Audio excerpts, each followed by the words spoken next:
ramas de un verde taller.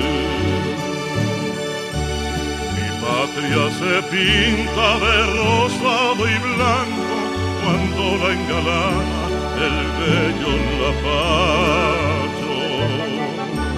Mi patria es arado abriendo los surcos, besando la tierra en sueños profundos.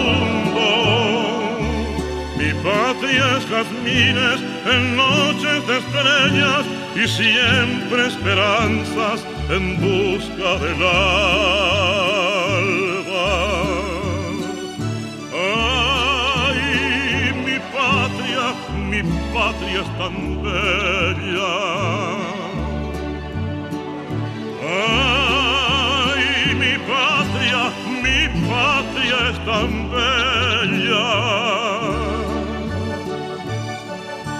Mi patria es arpegio de arpa en guarania y es cual mariposa besando las aguas. Mi patria es el canto del ave en la calma que va con la brisa peinando trigales.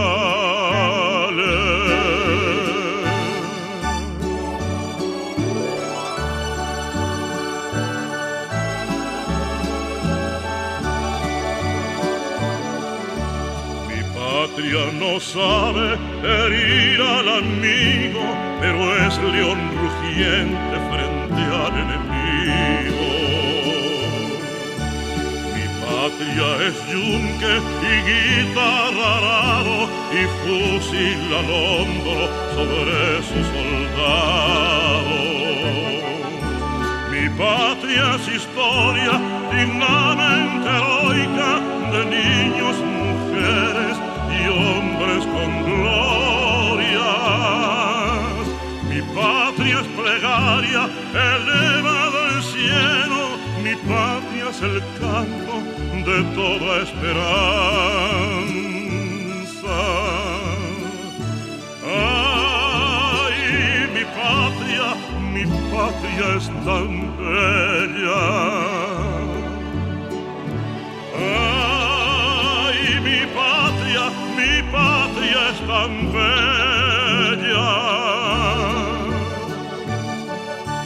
Mi patria es nobleza desplegada al viento, en los tres colores tejidos de un sueño.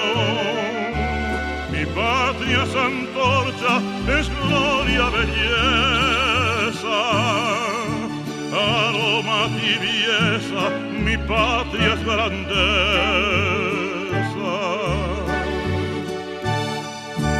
Aroma, tibieza, mi patria es grandeza.